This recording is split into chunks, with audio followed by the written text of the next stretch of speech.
ஓடி விளையாடு ஓய்ந்திருக்கலாகாது. அதுக்கு தான் சூப்பர் சரவணா ஸ்டோர்ஸ்ல சம்மருக்கு ஆடைகள் வாங்கும் போது outdoor games free. Super Saravana Stores summer கோடையை கொண்டாடலாம். கருப்பின மக்களுக்கு, அதாவது ரெண்டலுக்கு வர்றவங்களுக்கு அதிகமான குடியிருப்புகளை வாடகைக்கு நாங்கள் விடுறோன்னு ஒப்புக்கொண்டு அந்த பிரச்சனையிலேருந்து தப்பிட்டாங்க டொனால்ட் ட்ரம்புடைய ரியல் எஸ்டேட். ட்ரம்ப் பெரும் வெற்றி பெற்றார் என்ற பொது தோற்றத்தை தக்க வைத்துக் கொண்டார். அவர் வெற்றி பெறவில்லை, ஆனால் வெற்றி பெற்றதை மாதிரி. உதாரணத்துக்கு அவரது ரியல் எஸ்டேட்டு, அவருடைய கேஷினோ, சூதாட்டம் இதெல்லாம் தோல்வி அடைஞ்ச போது அவர் தனது பிராண்டை பாதுகாக்கிறதுலையும்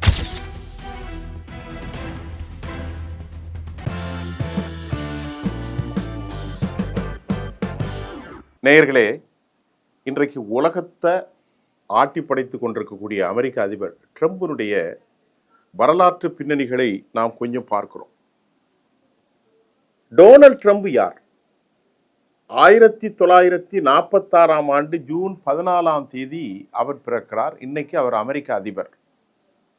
அவர் 1946 ஜூன் மாதம் 14 மேரி ஆன் மெக்லியோட் ட்ரம்ப், அவர் அம்மாவுடைய பெயர் ஃப்ரெட்ரிக் கிறிஸ்ட் ட்ரம்ப். இந்த குழந்தைகளில் 5 குழந்தையில 4வது குழந்தையாக டொனால்ட் ட்ரம்ப் பிறக்கிறார். அவங்க அம்மா ஸ்காட்லாந்தில் பிறந்து 1930 அமெரிக்காவுக்கு வந்துட்டாங்க. அவர் தந்தை ஜெர்மானிய குடியேறிகளின் மகனாக நியூயார்க் நகரில் பிறக்கிறார். டொனால்ட் ட்ரம்பை பொறுத்தவரை குழந்தை பருவத்திலே அவரது குடும்பம் நியூயார்க் நகரில் இருக்கக்கூடிய குயின்ஸ் பரோவில் உள்ள ஜமைக்கன் எஸ்டேட் என்று அழைக்கப்படும் ஒரு உயர்தர குடியிருப்பு பகுதிக்கு அவங்க வசித்தது. அவங்க அப்பா பேர் நான் சொல்கிறேன் ஃப்ரெட் ட்ரம்ப். தனது தாயார் மற்றும் தன்னுடைய பெயர்களின் அடிப்படையில் அவர் ஒரு கம்பெனி ஆரம்பிக்கிறார். அந்த கம்பெனி பேர் எலிசபெத் ட்ரம்ப் அண்ட் சன் என்ற பெயரில் ஒரு வெற்றிகரமான ரியல் எஸ்டேட் நிறுவனத்தை அவர் நடத்துகிறார். இந்த நிறுவனம் அமெரிக்காவுடைய குயின்ஸ், புரூக்ளின், ஸ்டேட்டன் தீவு, ஐலண்ட் ஆகிய பகுதிகளில் மத்திய தர வர்க்கின வெள்ளை குடும்பங்களுக்கு வீடு கட்டி கொடுப்பது, சொத்துக்களை உருவாக்கி கொடுப்பது, அதாவது ரியல் எஸ்டேட். இப்போ இந்த தொழில் இப்படியே போயிட்டுருக்கு. ஓரளவிற்கு அவங்க ஃப்ரெட்ரிக்கினுடைய பிள்ளைகள், அதாவது யார் 3 பேர், ட்ரம்பினுடைய 3 மகன்களான ஃப்ரெட்ரிக் ட்ரம்ப்னா அவங்க அப்பா பேர், ஃப்ரெட் ஜூனியர் அவர் மூத்தவர், டொனால்ட் ட்ரம்ப், ராபர்ட், இதெல்லாமே பெண் குழந்தையும் உண்டு. இவர்களையும் 3 பேரும் தன் அலுவலகங்களில் நிறுவனத்தில் பணிபுரிய ஆரம்பிச்சிட்டாங்க. அவருக்கு 2 பெண் பிள்ளைகள் உண்டு. டொனால்ட் ட்ரம்ப் கூட பிறந்த சகோதரிகிரி, ஒரு பொண்ணு பேர் எலிசபெத் மற்றும் மேரியான். இவங்க யாருமே அந்த பிஸ்னஸில் வரல. 5 பிள்ளைகளில் இவர் 4வது பையன். டொனால்ட் ட்ரம்ப் மட்டும் அவருடைய மூத்தவர் ராபர்ட் ட்ரம்ப் தான் இந்த தந்தையினுடைய தொழிலில் ரொம்ப கவனம் செலுத்துகிறாங்க. இன்னொருத்தர் இருக்கிறார், அவருடைய பேர் ஃப்ரெட்டு. இவர் ஒரு ஃப்ளைட் விமானி பைலட்டு, ரொம்ப குடிகாரர். 1981 அவர் குடிப்பகலத்தால் இறந்து போயிட்டார். இப்போ டொனால்ட் ட்ரம்ப் தான் மதுவே குடிக்காததற்கு காரணம் என்னன்னு ஒரு பேட்டியில் சொல்கிறார். எங்கள் அண்ணனுடைய இந்த குடிப்பழக்கம் தான் எனக்கு நான் குடி பக்கம் போகாததற்கான காரணமே இதுதான் அப்படின்னு சொன்னார். ராபர்ட் 2020 இறந்து போயிட்டார் குடியினால். அவர் சகோதரி மேரியான் 2023 இறந்துட்டாங்க. அமெரிக்க அதிபர் ட்ரம்ப் சின்ன வயசுலேயே கொஞ்சம் முரட்டுத்தனமாக இருந்தாராம். அந்த முரட்டுத்தனமாக அவர் இருந்ததுனால அவரது தந்தை என்ன பண்ணிட்டார், அவரை அதை பற்றி பேசுகிறார் பின்னாடி. ட்ரம்ப் ரொம்ப முரடானா இருந்தான் சின்ன பையனில். அதனால் அவனுக்குள்ள ஒரு ஒழுக்க உணர்வை ஊட்டவும் ஒரு மோரலாக கொண்டு வர்றதுக்கும் 13 வயசில் நியூயார்க் நகரில் இருக்கக்கூடிய வடக்கு பகுதியில் மிலிட்ரி சென்டர் ஃபார் அகாடமி அதில் கொண்டு சேர்த்துட்டாங்க. அங்கே நல்ல பயிற்சி, அவருக்கு வாழ்க்கை முறை எல்லாவற்றையும் ட்ரம்ப் அங்கே அவர் கற்றுக் கொடுத்ததாகவும், அந்த அகாடமி இன்ஸ்டிடியூஷனோடு அவருடைய ஈடுபாடு இராணுவத்துக்கான அவருடைய மேம்பாட்டையும் உச்சமாக ஆக்கியது. அதுக்கப்புறம் அவர் அதை முடிச்சுட்டு நியூயார்க் நகரில் யூனிவர்சிட்டியில் சேர்றாரு. அதுக்கப்புறம் பென்சில்வேனியாவுடைய யூனிவர்சிட்டிக்கு மாறுறாரு.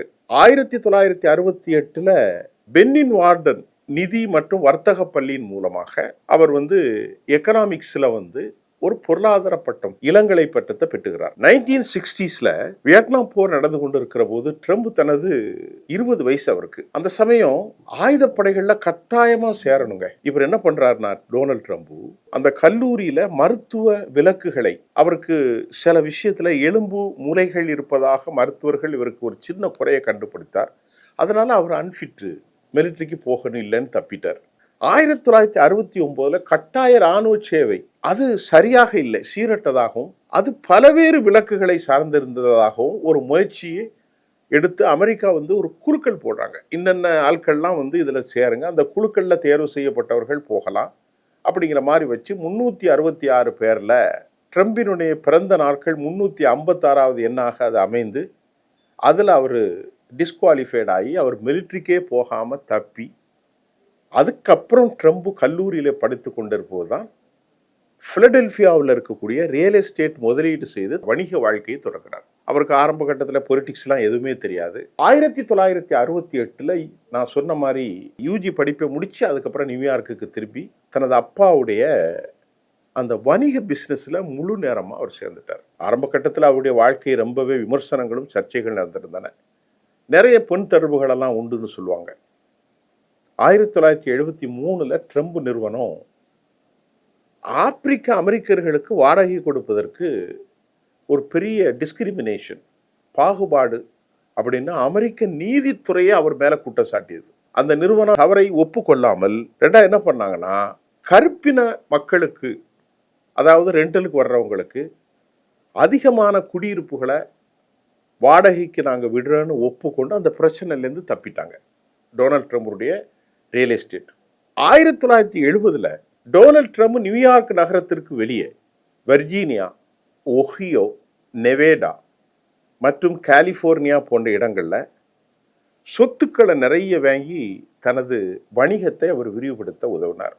அதே சமயம் நியூயார்க்கினுடைய புறநகர் பகுதியில் இருந்து விலகி பாரம்பரியமாக அதிக செல்வந்தர்கள் மற்றும் உயர் சமூகத்தினர் வசிக்கும் பகுதியான மேன்ஹாட்டனுக்கு இடம்பெயர்ந்த நிறுவனத்தின் ரியல் எஸ்டேட் செயல்பாடுகளை தங்கள் சொந்த ஊருக்கு அருகில் அவர் விரிவுபடுத்துவதில் அவர் ஆர்வம் காட்டினார். அவர் அமெரிக்க சிட்டியிலிருந்து மேன்ஹாட்டனுக்கு இடைபெருந்து அங்கே ரியல் எஸ்டேட் பிஸ்னஸ் செய்கிறதுக்கு சொந்த ஊருக்கு அருகிலே நாம் பண்ணால் நல்லாயிருக்கும் அப்படின்ட்டு 70கள் நடுப்பகுதியில் அவர் ஆரம்பித்தார்.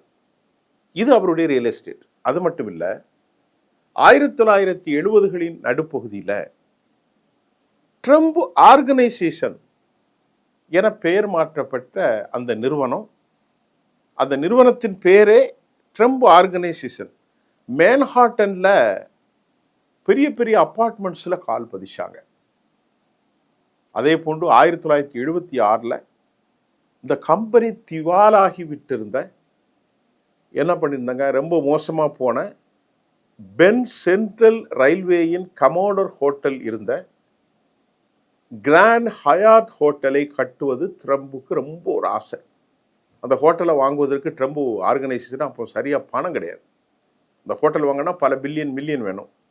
என்றாலும் ட்ரம்ப் என்ன செய்கிறாருன்னா, இந்த ஹயாத் ஹோட்டல் சங்கிலியினான தனிப்பட்ட முறையில் அந்த உறவை அவர் புதுப்பிச்சு, தனிப்பட்ட உறவையும், இப்போ எங்கள் அப்பா பெரிய அரசியல்வாதி, தன் தந்தையினுடைய அரசியல் செல்வாக்கையும், அதாவது அவங்க அப்பா பேர் ஃப்ரெட் ட்ரம்ப், இதையெல்லாம் பயன்படுத்தி புரூக்ளின், அதாவது ஜனநாயக கட்சியின் முக்கிய உறுப்பினராக அவர் இருந்தார். யார்? அவங்க அப்பா. அதை பயன்படுத்தி நியூயார்க் நகரத்துடைய கவர்மெண்டோடு, அரசாங்கத்தோடு ஒரு அசாதாரணமான ஏற்பாட்டை பேச்சுவார்த்தையின் மூலம் அவர் ஏற்படுத்தி கொண்டார். அதாவது சாத்தியம் இல்லாத விஷயத்தை அவர் ரொம்ப அழகா டீல்ல முடிச்சாரு. இதன் மூலமாக அவருக்கு 40 வருஷம் ஆண்டுகால வரி விலக்கை பெற்றார். அந்த கம்பெனி ஏற்கனவே நொடிஞ்சு போயிட்டு 40 வருஷத்துக்கு டேக்ஸ் ஃப்ரீ ஆக்கிட்டார் அந்த கம்பெனிக்கு. அது என்னன்னா, அவரது சொத்துக்களை, இந்த ஹோட்டலுக்கான சொத்து இருக்கு பாருங்க, அதை செலுத்துவதிலிருந்து அவருக்கு ஒரு தற்காலிக விலக்கு. இது ஆரம்பத்தில் $4 மில்லியன் மதிப்புள்ள இந்த வரி விலக்கு, அதுக்கப்புறம் சொத்தின் மதிப்பில் ஏற்பட்ட அந்த இன்ஃப்ளேஷன், பண விலக்கு. இப்போ அவருக்கு அந்த $400 மில்லியன் அவருக்கு கிடைச்சது. 40 வருஷத்தின் மொத்தமாக சுமார் $400 மில்லியன் உயர்ந்தது. அந்த சேமிப்புடைய வாக்குறுதியை பயன்படுத்தி தான் ட்ரம்ப் என்ன சொல்றாரு, கமாடோர் ஹோட்டலை தனக்கு விற்கவும் ஹயாத் ஹோட்டலை தன்னோடு கூட்டராக இணையவும் அவர் சம்பாதிக்க வைத்தார்.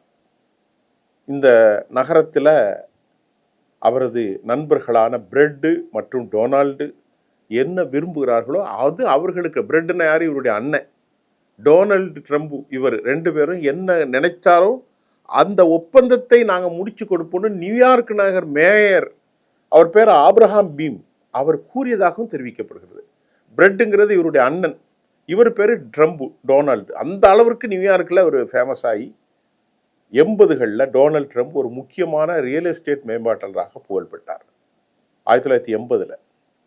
அதுக்கப்புறம் அவர் இப்போ எல்லாருக்கும் தெரியக்கூடிய ட்ரம்ப் பிளாசா என்று அழைக்கப்பட்ட 36 மாடிகளை கொண்ட கூட்டுறவு அடுக்குமாடிகள், அந்த அடுக்குமாடி குடியிருப்புடைய வளாகத்தையும் 5வது அவென்யூவில் ட்ரம்ப் டவரையும் அவர் கட்டினார். இந்த ட்ரம்ப் டவரில் ஆடம்பர கடைகள் நிறைய இருக்கு.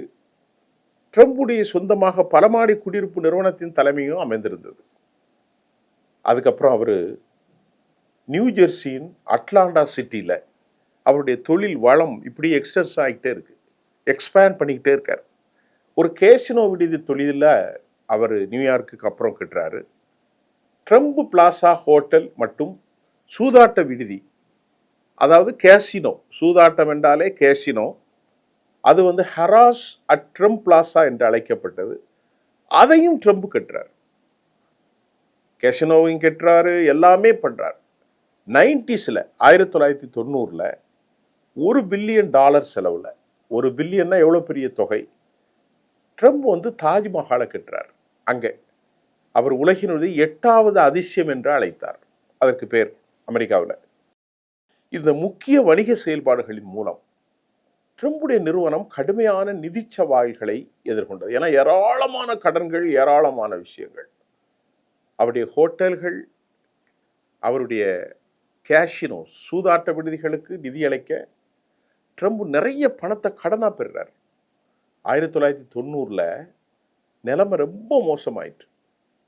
தனது 80வதுகளில் இருந்த பிரெட் ட்ரம்ப், அதாவது அவருடைய அண்ணன், சூதாட்ட விடுதி வட்டியை செலுத்துவதற்காக ட்ரம்ப் கேஸில் $3 மில்லியன் அதிகமான மதிப்புள்ள சூதாட்ட சில்லுகளை வாங்கினார். அந்த கொள்முதல் ஒரு சட்டவிரோத கடன், இது தவறானது என்று தீர்ப்பளிக்கப்பட்டது நியூயார்க்கில். நியூ ஜெர்சி அவருக்கு $65,000 80ஸ்க்கு அப்புறம் 90ஸ்ல அபராதம் விதித்தது. இந்த காலகட்டத்தில் ட்ரம்புக்கு சொந்தமாக 2 நிறுவனங்களும் திவால் கோரின. ஏகப்பட்ட கடனை வாங்கி, ஏகப்பட்ட மோசடி பண்ணி, அதில் நிறைய கட்டி, அதில் வட்டி கட்ட முடியாமல், அது கடைசியில் அவர் மோசடிங்கிறதே கோர்ட்டு தீர்ப்பாயிட்டு. 92ல் அமெரிக்காவில் ட்ரம்ப் தாஜ்மஹாலும், 92ல் ட்ரம்ப் பிளாசா ஹோட்டலும், 93ல் வெளியிடப்பட்ட டொனால்ட் ட்ரம்பின் ஒரு மோசமான வாழ்க்கை வரலாறு ரொம்ப முக்கியமாக இவ்வளவு பெரிய மஞ்ச நோட்டீஸ் கொடுக்கக்கூடிய அளவிற்கு போனது. தொலைந்து போன கோடீஸ்வரர் அவர். அதுக்கப்புறம் அந்த பிஸ்னஸ் ஆரம்பத்தில் ரியல் எஸ்டேட் பண்ணுறார். அந்த ரியல் எஸ்டேட் பண்ணிட்டு அந்த ரியல் எஸ்டேட்டை மத்திய தர வகுப்பினருக்கு வீடு கட்டி கொடுக்குறார். அதுக்கு முன்னாடி வாடகைக்கு விட்டுறார். வாடகையில் கருப்பர்களுக்கு இடமில்லைன்னு பிரச்சனை. அதுக்கப்புறம் அவருடைய ஊர் பக்கத்துக்கே போயிடுறாரு, அங்கே வீடு கட்டி கொடுக்குறார். அதுக்கப்புறம் அதில் வளர்கிறார். 80ஸ்ல சிட்டிக்குள்ளே நொடிந்த கம்பெனியை எடுக்கிறார். அதை அவர் கைவசப்படுத்தி அங்கே இருக்கக்கூடிய நியூயார்க் மேயரே கையில் போட்டுக்கிறார். அந்த நேரத்தில் அதில் ஏகப்பட்ட கடன் ஆகிறதுக்கு கேஷினோலாம் சொந்தமாக்கி, அதுக்கப்புறம் கோர்ட்டு அவருக்கு $65,000 அவருக்கு பெனால்ட்டி போட்டு மோசமான தொழிலதிபர் இதாகி அவங்க கம்பெனியை மஞ்ச நோட்டீஸ் கொடுத்துட்றாங்க. இப்போ அவர் ஒரு பெரிய தோல்வியில் தோல்வி அடைஞ்சிடுறார் தொழிலில். அதுக்கப்புறம் அவர் என்ன செய்கிறாருன்னு பார்ப்போம். இப்போ தொலைந்து போன கோடீஸ்வரர், லாஸ்ட் டைக்கூன் என்ற தலைப்பில் அவரது வணிக தோல்விகளை தொடர்ந்து அவர் ஒரு பொது கேலிக்கூத்தா மாறி போயிட்டார். அப்போ இப்போ அரசியலில் மட்டும் அவர் கேலிக்கூத்து இல்லைங்க, அவர் தொழிலையும் கோல்மால் தான். ட்ரம்ப் அதுக்கப்புறம் அவர் உருவாக்கிய பல நிறுவனங்கள் கடன்களை மறுசீரமைக்க ட்ரம்ப் என்ன பண்ணி போட்டார்னா, திவால் நிலை பாதுகாப்பை பயன்படுத்தினார். என்கிட்ட எதுவும் காசு இல்லை, போயிட்டு அப்படி இப்படிட்டு. இதன் மூலம் அதிக வட்டி விகிதங்களில் அவரது மொத்த கடன் அதிகரித்த போதிலும் அவர் அதுக்கப்புறம் கடனை திருப்பி செலுத்துறார். 2011 திரும்பி பார்க்கையில் அவர் விளக்கியது போல் கடனை குறைப்பதற்காக நான் இந்த நாட்டின் சட்டங்களை பயன்படுத்தி உள்ளேன் அப்படின்னு அவர் சொல்றார். அதாவது Trump hotels and casino resort என்ற பெயரில் ஒரு ஷேர் பொது பங்கு நிறுவனத்தை உருவாக்கினார். எல்லாரும் ஷேர் வாங்க சொல்லி. இது அவரது நிதி பொறுப்பிலிருந்து பாதுகாப்பு கொள்வதோடு அவருடைய சொத்துக்கு ஷேர் கொடுக்கறதால பொதுமக்களுக்கு பங்குகளை விற்கவும் அவருக்கு வரி வகுத்தது. ஆரம்பத்தில் அவர் 56% பங்குகளை வைத்திருந்தார். மீதி 44% வித்தார். அதுக்கு பிறகு நிறுவனத்தின் மீது பெரும்பான்மை முழுமையான கட்டுப்பாட்டை அவருக்கு அளித்த இந்த நிறுவனம் ட்ரம்ப் அமைப்பின் பல சொத்துக்களையும் நிறுவனங்களையும் கையகப்படுத்தியது. 2004 அந்த நிறுவனம் மறுபடி தனது கடனை திருப்பி செலுத்த முடியாம போன போது அதற்கான லாபத்தை ஈட்டுவதற்கு அது தவறியது. அது திவால் பாதுகாப்புக்குள் நுழைந்தது.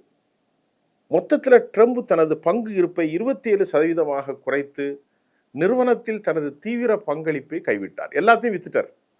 ஆரம்பத்தில் 56% வச்சிருந்தவர் அதுக்கப்புறம் ஏதாவது கோல்மால் ஆகி பிரச்சனை ஆகி அந்த 56% இருந்தால் அவருக்கு அதிகம், மீதி 46 பொது பங்கா ஷேர் பண்ணி அதுக்கப்புறம் அதில் பிரச்சனை ஆன பிறகு அவருடைய ஷேரில் கிட்டத்தட்ட 20% எக்ஸ்ட்ரா விற்று போட்டு இப்போ அவர்கிட்ட இருக்கக்கூடிய ஷேர் வெறும் 27% தான். இப்போ எல்லா விஷயத்திலையும் குழப்பம் குழப்பம் குழப்பம். இதுக்கு இடையில அட்லாண்டிக் சிட்டியினுடைய சூதாட்ட பொருளாதாரம் அப்போ அந்த காலத்தில் வலுவாக இருந்த காலத்தில் கூட ட்ரம்பினுடைய சூதாட்ட விடுதிகள் கேசினோ அது ஒருபோதும் சிறப்பாகவே இல்லை. அப்போ அவர் ஏதோ ஒரு கோல்மால் பெற்றார் அப்படின்ட்டு தான் விமர்சகர்கள் சுட்டி காட்டுகிறாங்க. தனது நிறுவனத்தினுடைய தோல்விகளுக்கு அட்லாண்டிக் சிட்டியுடைய பொதுவான வீழ்ச்சி காரணம் என்று ட்ரம்ப் குற்றம் சாட்டினார். அந்த நிறுவனத்தை மீட்டெடுப்பதற்கு முயற்சிகளும் தோல்வி அடைஞ்சது. 2009 2014 மீண்டும் திவாலானது. அவருடைய வாழ்க்கையில திவால் திவால் திவால்.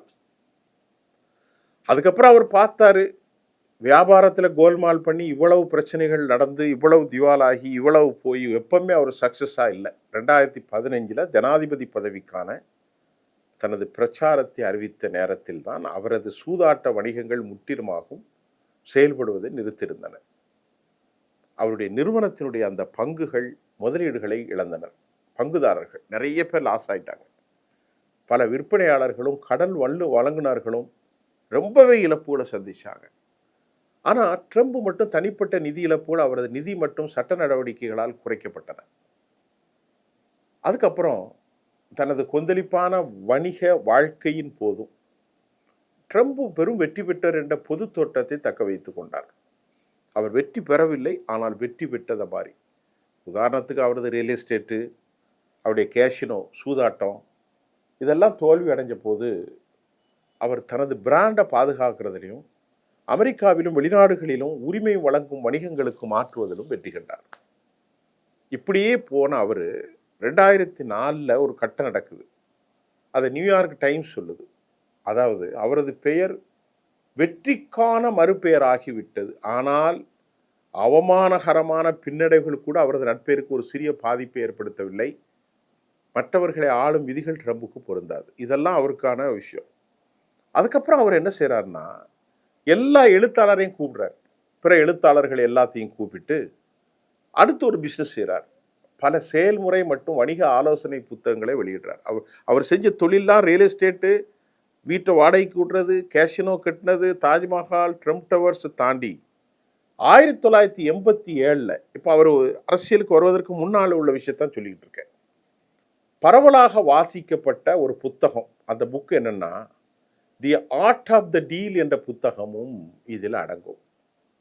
அதில் அவர் கோல்ஃப் மைதானங்கள், ஹோட்டல் ரெசார்ட்டுகள் மற்றும் ஸ்டீக்ஸ் மற்றும் ஓட்கா பாட்டில் வரை பிராண்டுகள் தயாரிப்புக்கான ட்ரம்ப் அந்த தயாரிப்பு உரிமத்தை வழங்குறார். யாருக்கெல்லாம் இந்த தொழில் செய்யணுமோ எங்கள்கிட்ட வாங்கன்னு. 96 1994 2015 வரைக்கும் அவர் Miss US, Miss Teen USA மற்றும் மிஸ் யூனிவர்ஸ் அழகு போட்டிகளின் உரிமையாளராக அவர் இருக்கிறார். ஒரு கிளப் ஆரம்பித்து ஒரு கம்பெனி மூலமாக நடத்துகிறார். 2015 ட்ரம்ப் தனது ஜனாதிபதி பிரச்சாரத்தின் போது லத்தீன் அமெரிக்க குடியேறிகளின் மீது நடத்திய இனவெறி தாக்குதலுக்கு பதிலளிக்கும் விதமாக இவர் இந்த மாதிரி எப்பவுமே அவர் ஒரு வெள்ளை இனவெறி பிடித்தவராகத்தான் இருக்கிறார். யூனிவிஷன் மற்றும் என்பிசி தொலைக்காட்சி நிறுவனங்கள் இந்த பேட்டியை ஒளிபரப்ப மறுத்தனர். அந்த ஆண்டு அவர்களோடு இருந்த வழக்குகளை தீர்த்து கொண்டதாகவும் போட்டிகளில் தனது பங்குகளை விட்டுவிட்டதாகவும் ட்ரம்ப் அறிவிச்சிட்டார். அதுக்கப்புறம் பொழுதுபோக்கு துறையில் அவர் என்னெல்லாம் செஞ்சிருக்காருன்னு பார்ப்போம். 2004 முதல் 2015 வரை என்பிசியில் ஒளிபரப்பான தி அப்ரெண்டிஸ் என்ற வெற்றி பெற்ற ரியாலிட்டி தொலைக்காட்சி நிகழ்ச்சியில் அவர் ஆற்றிய பங்களிப்பின் மூலம் உச்சத்தை அடைந்தது. அது நடத்தின அவர் ஷோ. அந்த நிகழ்ச்சியில வருங்கால தலைவர்களை ஒரு தொடர் சவால்களில் ஒருவருக்கொருவர் மோதவிட்டு ட்ரம்ப் தன்னைத்தானே சித்தரித்து நடித்தார். அவர் பயங்கரமான ஆளுங்க. அவர் ட்ரம்ப் அவர்களுடைய முயற்சிகளை மதிப்பிட்டு போட்டியாளர்கள் எண்ணிக்கை குறைத்தார். ஒவ்வொரு வாரமும் தோற்கும் ஒரு போட்டியாளரிடம் நீங்கள் நீக்கப்படுகிறீர்கள், அங்கிருந்து வெளியே தள்ளுறார். அந்த நிகழ்ச்சியும் அதன் துணை நிகழ்ச்சியும் செலிபிரிட்டி அப்ரெண்டிஸும் பரவலாக பார்க்கப்பட்டது. அமெரிக்கா முழுவதும் அவருடைய தேசிய அளவிலான பார்வையாளர்களை சென்ற உதவின. பல பார்வையாளர்களுக்கு கேட்க கடினமாக உண்மைகளை வெளிப்படையாக கூறும் வெற்றிகரமான மற்றும் வசீகரமான ஒரு தொழிலதிபர் என்ற ட்ரம்பின் பிம்பத்தை உறுதிப்படுத்தினர். எப்படி அவர் கோல்மால் செஞ்சு மேலே வந்துடுறார். அதே மாதிரி குடியேற்றவாசிகளுக்கு எதிராக இனவரி பேச்சு ட்ரம்ப் தனது ஜனாதிபதி பிரச்சாரத்தில் அறிவித்த போது தான் என்பிசி யூனிவர்சல் அந்த நிகழ்ச்சியோடு அவருடைய டீலை முடிச்சுக்கிட்டாங்க. ட்ரம்பினுடைய வணிக நலன்கள் அவரது பாட்டி மற்றும் தந்தையால் நிறுவனப்பட்ட அந்த நிறுவனத்தினுடைய வழித்தோன்றலான ட்ரம்ப் ஆர்கனைசேஷன் என்று அழைக்கப்படும் ஒரு அமைப்பாகத்தான் அது ஒருங்கிணைக்கப்பட்டது. 1971 அந்த நிறுவனத்தில் பொறுப்பேற்று 73 அதற்கு பெயரை மாற்றி 2017 அதன் தலைமை பொறுப்பை தனது மகன்கள்கிட்ட இப்போ கொடுக்குறாரு. அவர் மகன் பேர் டொனால்டு ஜூனியர் மற்றும் எரிக், 2 பேர் கையிலையும் கொடுத்துட்றாரு. தனது துணை நிறுவனங்களை அதிகாரப்பூர்வமாக சொந்தமாக கொண்டிருக்கும் ஒரு வழக்கமான வணிக நிறுவனத்தை போல் இல்லாமல் ட்ரம்ப் ஆர்கனைசேஷன் என்பது 500 தனிப்பட்ட வணிக நிறுவனங்களின் ஒரு தொகுப்பாகும். இவை அனைத்துமே டொனால்ட் ட்ரம்புக்கு சொந்தமானவை. இந்த அங்கங்களில் தற்போது எதுவும் பொதுவில் வர்த்தகம் செய்யப்படும் நிறுவனங்கள் அல்ல. அவை பொது நிறுவனங்களைப் போல் தங்கள் நிதிநிலை அல்லது மதிப்பை வெளிப்படையாக வெளியே காட்ட வேண்டிய கட்டாயமும் இல்லை. அதில் என்னென்ன நடக்குன்னு யாருக்கும் தெரியாது. 500க்கும் மேற்பட்ட நிறுவனங்கள்.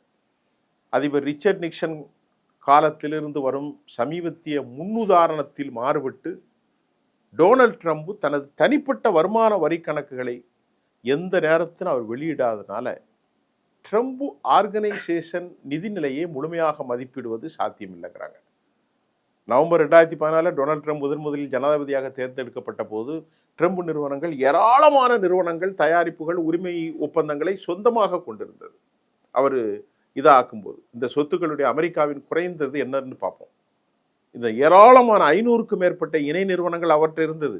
அமெரிக்காவில் அவருக்கு 12 கோல்ஃப் ரிசார்ட் இருந்தது. இப்போ அமெரிக்காவுடைய அதிபராக இருக்கிற போது அவர் அமெரிக்காவில் குறைந்தது 12 கோல்ஃப் ரிசார்ட்டுகளும், பிற நாடுகளில் 5 ரிசார்ட்டுகளும், அமெரிக்காவில் 8 ஹோட்டல் சொத்துக்களும், வெளிநாடுகளில் 6 ஹோட்டல் சொத்துக்களும் மற்றும் உலகம் முழுவதும் டஜன் கணக்கான பிற அணையா சொத்துக்களும் அவர்கிட்ட இருந்தது. 2016 அவரது அசையா சொத்துக்களின் குறைந்தது $650 மில்லியன் கடன் இருப்பதாக நியூயார்க் டைம்ஸ் செய்தி வெளியிட்டாங்க. அவர் ஜனாதிபதி ஆன பிறகு ஒரு வேட்பாளராக இருந்த போது தனது தனிப்பட்ட நிகர மதிப்பு அதிகமாக இருந்த போதிலும் அவருக்கு கடன் அவருடைய வருமான வரி பொறுப்பை குறைக்கும் அல்லது நீக்கும் திறன் குறித்து திறமையாக பேசினார். அவருக்கு இருக்கக்கூடிய ப்ராப்பர்ட்டியை விட அவரது கடன், அதாவது அவரது செல்வத்தின் சரியான அளவு விவாதத்துக்குரியதாக இருந்தது. கடன் கூட இருந்துச்சு. 2016 ஆண்டில் அன்றைக்கு அமெரிக்காவுடைய இலையுதிர் காலத்தில் ஹிலாரி கிளின்டனுடான ஒரு விவாதத்தின் போது இந்த டேக்ஸ் பற்றிலாம் விவரித்தாங்க. வரிகளை தவிர்ப்பது என்னை புத்திசாலியாக்குறது என்று அவர் சொன்னார். ட்ரம்பினுடைய வணிக நிறுவனங்களும் பிரதிவாதி மற்றும் வாதி என 2 தரப்பிலும் ஏராளமான வழக்குகள் இருக்கிறது. இப்பவும் அவர்கிட்ட மேலே வழக்கு இருக்கு. 2016 ஆண்டு நிலவரப்படி ட்ரம்ப் அல்லது அவரது நிறுவனங்களில் ஒன்று மத்திய மற்றும் மாநில நீதிமன்றங்களில் 3500 சட்ட வழக்குகள் சம்பந்தப்பட்டதற்காக யுஎஸ்ஏ டுடே செய்தித்தாள் எழுதுகிறது. எத்தனை வழக்கு? 3500 வழக்குகள். அதுல 1900 வழக்குகளில் ட்ரம்ப் வாதியாக இருக்கிறார். 1450 வழக்குகளில் அவர் மீது வழக்கு தொடங்கப்பட்டிருக்கிறது. மீதமுள்ளவை திவால் வழக்குகள் மற்றும் மற்ற வகை வழக்குகள். இவ்வளவு வழக்கு அவர் தொடர்ந்திருக்கிறார். இத்தனை வழக்குகள் அவருக்கு மேல இருக்கிறது. மீறுள்ள வழக்கெல்லாம் திவால் வழக்கு. 2016 அவர் தேர்ந்தெடுக்கப்பட்ட பிறகு, அமெரிக்க அதிபராக பிறகு, ட்ரம்ப் நிறுவனம் பல முக்கியமான வழக்குகளை காம்ப்ரமைஸ் பண்ணி தீர்த்து கொண்டது. அவற்றில் 3 அப்போது செயல்படாமல் இருந்த ட்ரம்ப் பல்கலைக்கழகம் மீதான நுகர்வோர் மோசடி குற்றச்சாட்டுகள் தொடர்பானவை. 2005 அந்த யுனிவர்சிட்டி பல்கலைக்கழகம் ரியல் எஸ்டேட் வகுப்புகளை தொடங்கியதுடன் ட்ரம்பின் தனிப்பட்ட வெற்றியின் ரகசியங்களை கற்பிப்பதற்காக உறுதியளித்தது. ட்ரம்ப் எந்த தவறும் செய்யவில்லை என்பதை ஒப்புக்கொள்ளாமலே அந்த வழக்குகளை தீர்த்து கொள்ள $25 மில்லியன் செலுத்தினார். 2008 அவர் தனது சொந்த பணத்தை அந்த அறக்கட்டளைக்கு வழங்கவில்லை என்றும், மாறாக மற்றவர்களிடமிருந்து அவர் திரட்டிய பணத்தை தான் பயன்படுத்தியதாகவும், சட்டவிரோத நடவடிக்கையில் அவர் ஈடுபட்டதாகவும், சட்டவிரோத சுயலாபங்களில் ஈடுபட்டிருக்கக்கூடும் என்ற செய்திகளை தொடர்ந்து ட்ரம்ப் அறக்கட்டளை நிறுவனத்தை மூடிட்டாங்க.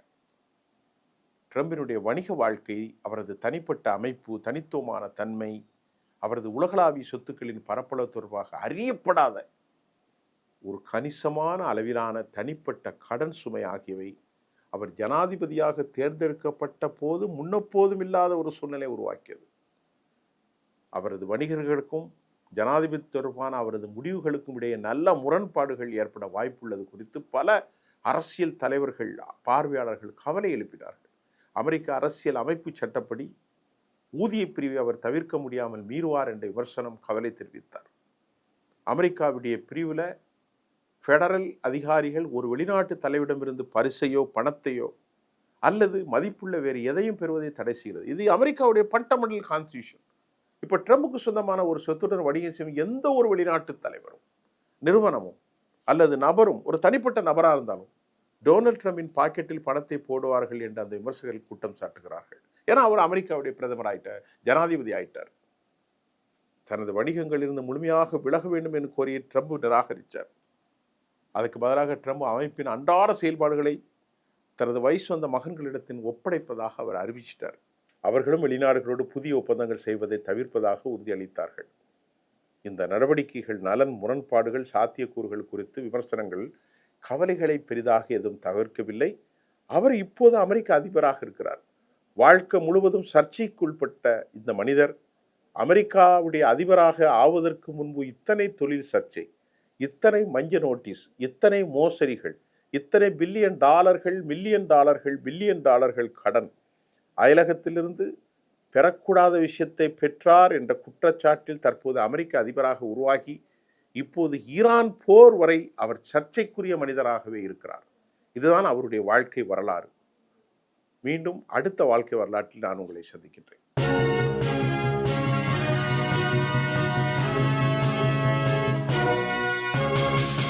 ஓடி விளையாடு, ஓய்ந்திருக்கலாகாது. அதுக்கு தான் சூப்பர் சரவணா ஸ்டோர்ஸ்ல சம்மருக்கு ஆடைகள் வாங்கும் போது outdoor games free. Super Saravana Stores summer கோடையை கொண்டாடலாம்.